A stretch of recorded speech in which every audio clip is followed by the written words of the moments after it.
I'm PJ Stock, and I'm on the back check. I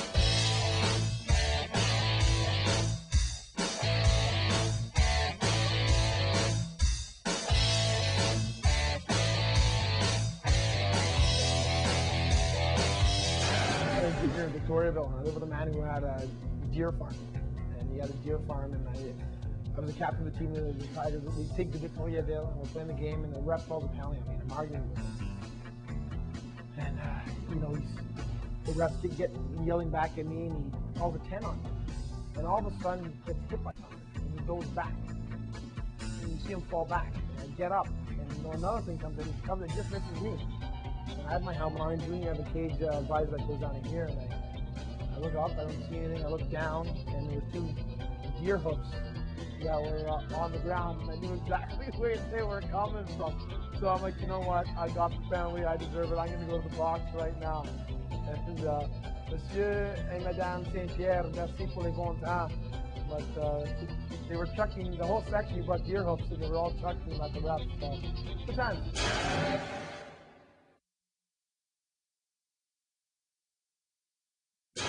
Hi, I'm Charlene Labonte, and I'm on the BACKCHECK.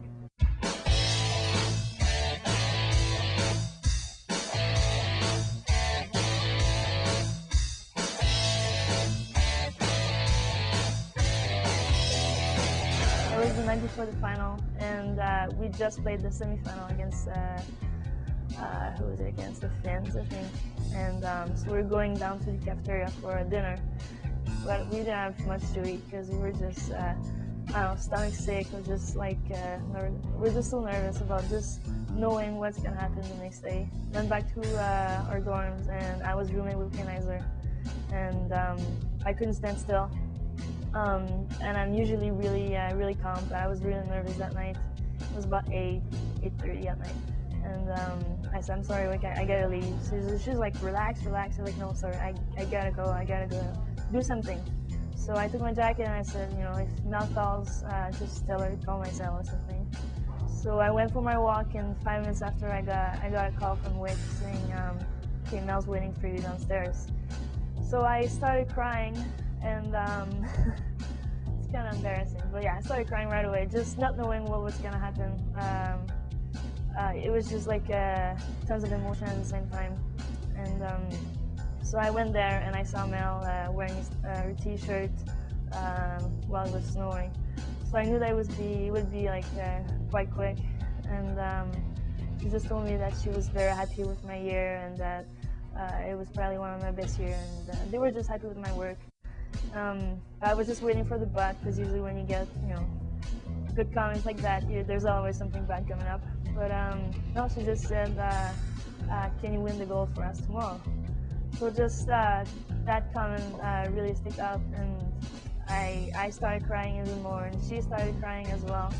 And yeah, so the next day everything went well. I won the gold and was singing out loud the national anthem at the end. And it was just like a great moment of my life, and I don't know, I'm just hoping maybe one day it's gonna happen again.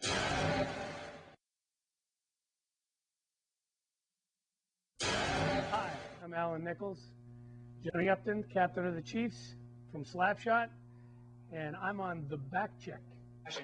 Good publicity. You fellas have not been drawing them in the way you have in the past. I'm gonna wiggle it out of you, Chief Bastard. I'm telling you, you better be prepared, because when I yank it out, everybody in that audience, with the exception of my wife, is gonna be running for the exits.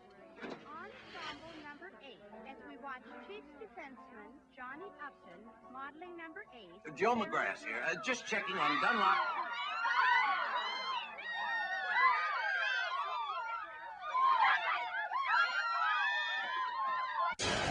Slapshot,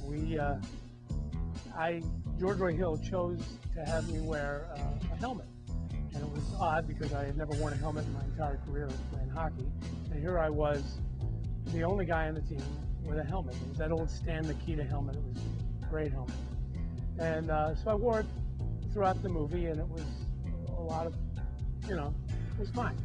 It worked really well when the Indian Joe smashes my head on the ice. So that was pretty good too.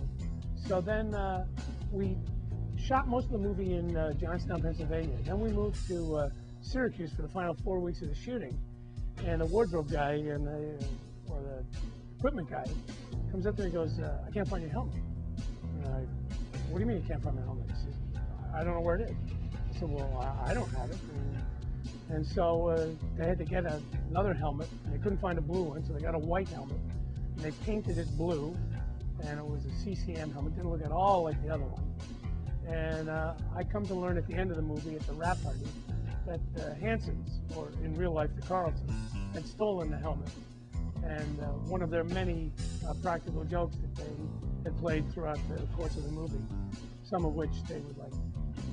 One of the guys, I believe they nailed Jerry Housen's clothes to the wall, and I think they put hot sauce in Ned Dowd's jockstrap. And it's some good stuff. They're a very funny guy.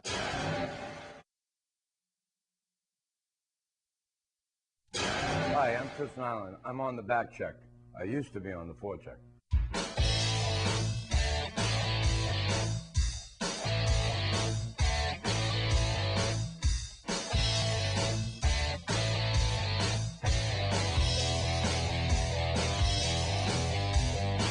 Back when I was playing for Montreal in the 80s, you know, we used to have some fierce rivalries with a couple different teams, Quebec, Boston, Hartford, believe it or not. We had a lot of intense hockey games. There was a lot of fighting going on. But one night, Pittsburgh was in town, and they had a defenseman there, Paul Baxter, was a pretty tough customer.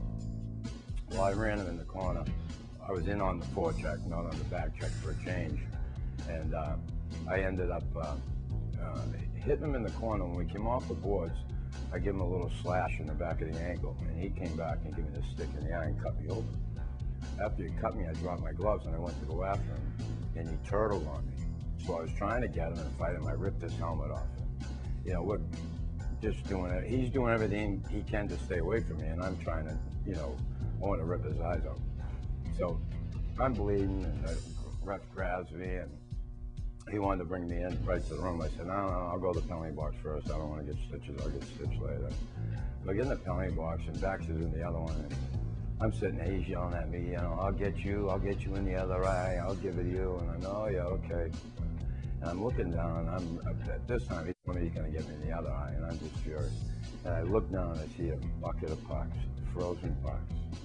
Now, the referee is talking to Claude Mouton, who was a timekeeper at the time, and took all the penalties down and everything. He's talking to Claude. I look down, I see the pucks there, I grab a frozen puck, I stood up and I rifled it, hit him right off the head. 10 stitches, he went down the floor, knocked him cold.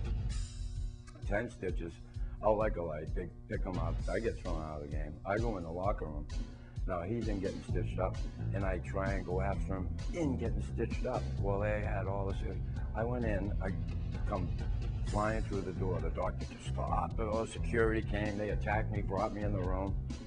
And Paul Baxter, it's funny, he told the story later, but he, after they took me out of the room, he went to get back on the table to get stitched. And the doctor said, wait a minute. He said, wait a minute. The doctor, wait 1 second. I'll be right back. The doctor said, you got to sit down. I got to stitch it. He said, I'll be right back 1 second. He went over and grabbed his hockey stick, got back up on the table, and laid down. He said, go ahead and stitch me now. And he had his hockey stick. He told me the story that if I come through that door again, he was going to get me in the other eye. But, you know, it was one of those stories that do unto others before they do unto you.